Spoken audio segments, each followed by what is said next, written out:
Hello friends, welcome back Spain news channel நண்பர்களே.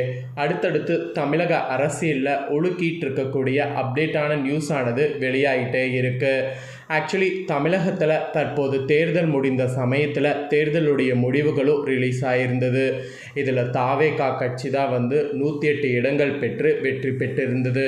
ஆனால் தாவேகா தமிழகத்தில் ஆட்சி அமைக்க 118 இடங்கள் தேவைப்படுது.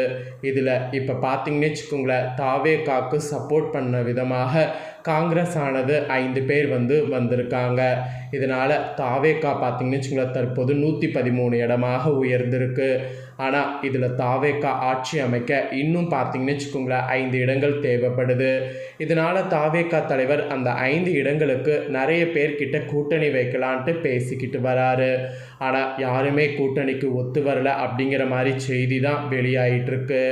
இந்த சூழ்நிலையில் மாபெரும் கட்சிகளாக இருக்கக்கூடிய திமுகவும் அதிமுகவும் ஒன்று சேர்ந்து ஆட்சி அமைக்க போவதாக இன்னொரு பக்கம் தாள்கள் கசிஞ்சிட்ருக்கு. இதனிடையே பார்த்தீங்கன்னு வச்சுக்கோங்களேன், ஒவ்வொரு நிமிஷமும் அரசியலில் நிறைய ட்விஸ்டன் வந்துக்கிட்டே இருக்குது. இதில் இப்போ என்ன ட்விஸ்ட்டு வெளியாகிருக்குன்னா, துணை முதலமைச்சர் இவராக தான் இருக்க போகிறாரு அப்படிங்கிற மாதிரி ஒரு தாள்களானது வெளியாகிருக்கு. வெளியான அந்த நியூஸ் தான் தற்போது வலைத்தளங்களில் பரவிட்டுருக்கு.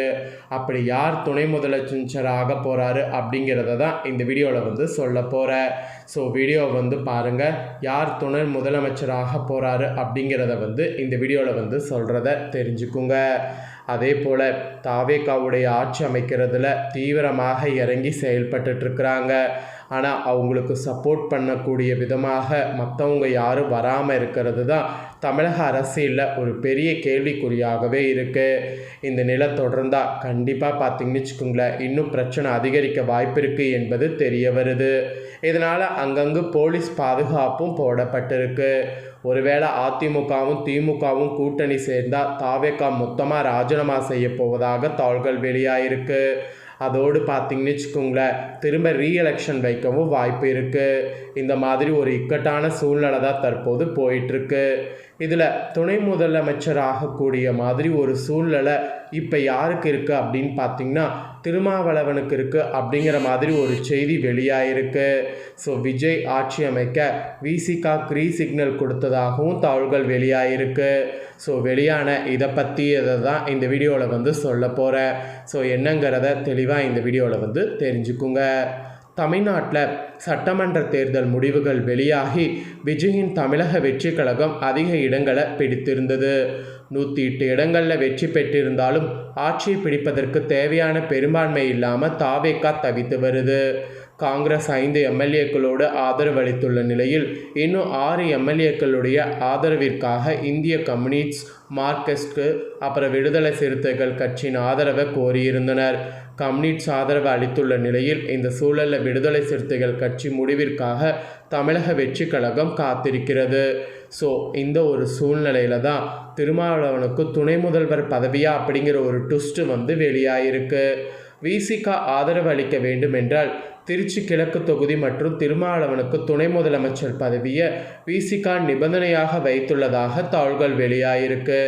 தமிழக வெற்றி கழகம் இந்த கோரிக்கையை ஏற்றுக்கொள்ளும் என்று கருதப்படுது. இதோடு விடுதலை சிறுத்தையோடு தொடர்ந்து பேச்சுவார்த்தை தாவேகா நடத்தி வரக்கூடிய சூழலில் விஜய் ராஜினாமா செய்ய உள்ள 2 தொகுதிகளில் ஒரு தொகுதியில் திருமாவளவனை வேட்பாளராக களமிறக்கவும் விசிகா தரப்பில் நிபந்தனை விதிக்கப்படுகிறது. திருமாவளவனுக்கு துணை முதலமைச்சர் பதவி வழங்கப்படும் பட்சத்தில் அவர் அதிகாரப்பூர்வமாக சட்டமன்ற உறுப்பினராக விஜய் ராஜினாமா செய்யக்கூடிய தொகுதியிலேயே போட்டியிட உள்ளார். திருச்சி கிழக்கு மற்றும் பெரம்பூர் ஆகிய 2 தொகுதிகளில் வெற்றி பெற்ற விஜய் தற்போது திருச்சி கிழக்கு தொகுதியில் ராஜினாமா செய்வார் என்று கருதப்படுகிறது. இதனால் திருச்சி கிழக்கிலே அவர் வேட்பாளராக களமிறங்குவார் என்று கருதப்படுகிறது. ஸோ பெரும்பான்மையை நிரூபிக்க தாவேகா இந்த மாதிரியான ரொம்ப இக்கட்டான சுச்சுவேஷனை ஹேண்டில் பண்ணிகிட்ருக்கிறாங்க. மே 4ஆம் தேதி முடிவுகள் வெளியாகியும் கடந்த 4 நாட்களாகவே தமிழக வெற்றி கழகம் பெரும்பான்மையை நிரூபிப்பதற்காக ஒவ்வொரு கட்சியினரோடு ஆதரவு கோரி அலைந்து வந்துட்டுருக்கிறாங்க. விசிகா, கம்யூனிஸ்ட், மார்க்சிஸ்ட், இந்திய யூனியன் முஸ்லீம் லீக் ஆகிய கட்சியினருக்கு தொடர்ந்து கோரிக்கையை வைத்துட்ருக்கிறாங்க. தாவேகா நிர்வாகிகள் நேரில் சென்று ஆதரவு கோரியும் இந்திய யூனியன் முஸ்லீம் லீக் கட்சி தங்களது கூட்டணி எப்போதும் திமுகவுடனே என்று திட்டவட்டமாக தெரிவித்திருக்கிறாங்க. அதே சமயம் கம்யூனிஸ்ட்டு, மார்க்சிஸ்ட் மற்றும் விசிக ஆகியோரோடு தாவேகா தொடர்ந்து பேச்சுவார்த்தை நடத்தி வந்திருக்கிறாங்க. இந்த பேச்சுவார்த்தையின் முடிவில் இந்திய கம்யூனிஸ்ட் தங்களது ஆதரவை அளித்திருக்கிறாங்க. மார்க்சிஸ்ட் கட்சியினரும் ஆதரவு தெரிவிப்பதற்கு தயாராக உள்ளதாக கூறப்படுது. திருமாவளவன் முடிவிற்காகவே தமிழக வெற்றி கழகம் காத்திருக்கு. ஆக்சுவலி கடந்த தேர்தலில் இந்த கட்சிகள் திமுக கூட்டணியில் இடம் பிடித்து தலா 2 தொகுதிகளில் வெற்றி பெற்றனர். விடுதலை சிறுத்தை கட்சி கடந்த தேர்தலில் 8 தொகுதிகளில் போட்டியிட்டு 2 தொகுதிகளில் வெற்றி பெற்றது. 2 கம்யூனிஸ்ட் கட்சியினரும் தலா 5 தொகுதிகளில் போட்டியிட்டனர்.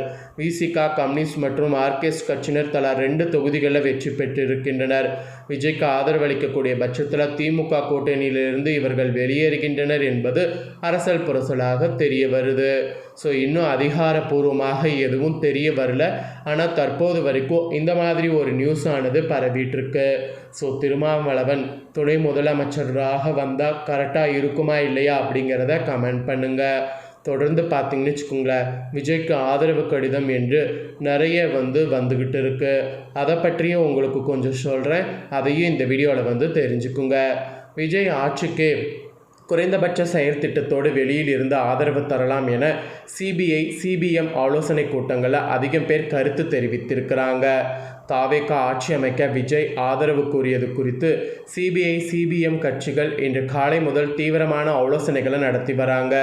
மதிய உணவு இடைவெளியில் இந்த கூட்டத்தில் பங்கேற்பவர்களுடன் நாங்கள் பேசிய போது, மக்களால் இந்த தேர்தலில் நிராகரிக்கப்பட்ட அதிமுக ஆட்சி அமைக்க ஆதரவு தருவது என்பது மக்களின் மனநிலைக்கு எதிரானது. அதனால் விஜயின் தாவேகா ஆட்சிக்கு ஏன் வெளியில் இருந்து ஆதரவு தரக்கூடாது என்கின்ற கருத்தை அதிக பேர் முன்வைத்திருக்கிறாங்க. முந்தைய காலங்களைப் போலவே குறைந்தபட்ச செயல் திட்டத்தை உருவாக்கி அதன் அடிப்படையில் விஜய் ஆட்சிக்கு வெளியில் இருந்து ஆதரவு தரலாம் என்பதுதான் இந்த கூட்டத்தில் பேசிய பலருடைய கருத்தாக இருக்கிறது என்று தெரிய வந்திருக்கு. ஸோ என்னதான் இருந்தாலும் இவ்வளோ தூரம் வெற்றி பெற்று உட்காரலன்னா கண்டிப்பாக அது ஒரு வருத்தம் தான். அவர் உட்காரணும் அப்படிங்கிறது பல பேருடைய ஆசையாக இருக்குது. அந்த ஆசை எப்படிங்கிறது இன்னும் கொஞ்சம் நேரத்தில் தெரிய வரும். ஸோ அடுத்தடுத்து ட்விஸ்ட் வந்துக்கிட்டே இருக்கிறதுனால அரசியல் ரொம்பவே இப்போ தமிழகத்தில் சூடு பிடிச்சிருக்கு. வரலாறு காணாத அளவுக்கு இப்போ 4 நாளாகவே அரசியலுடைய தாள்கள் தான் வெளியாகி சமூக வலைத்தளங்களில் பரவிக்கிட்டே இருக்குது. ஸோ அதோடு இந்த தாள்களும் வெளியானதை தான் உங்கள்கிட்ட இப்போ ஷேர் பண்ணதை இந்த வீடியோவில் தெரிஞ்சிருப்பீங்க. தெரிஞ்சதுக்கேற்ப நடந்து பயன்பெறுங்க. இதை நீங்கள் பார்த்தது போல் உங்கள் ஃப்ரெண்ட்ஸ் ஃபேமிலியில் இருக்கவங்களும் பார்க்கணுன்னு நினச்சிங்கன்னா வீடியோ லைக் பண்ணி உங்கள் ஃப்ரெண்ட்ஸ் ஃபேமிலிக்கு ஷேர் பண்ணுங்கள். அவங்களும் பார்க்கட்டும். இப்போ இந்த நியூஸ் தெரிஞ்சுக்கிட்டோம். இதே போல் அப்டேட்டான நியூஸை தெரிந்து கொள்ள சேனலை சப்ஸ்கிரைப் பண்ணுங்கள். நெக்ஸ்ட்டு இன்ட்ரெஸ்டாக என்ன நடக்குதோ அதை உங்ககிட்ட ஷேர் பண்ணுறேன். சப்ஸ்கிரைப் பண்ணி பெல் பண்ண ப்ரெஸ் பண்ணுங்கள். வேறொரு வீடியோவில் சந்திக்கிறேன். நன்றி.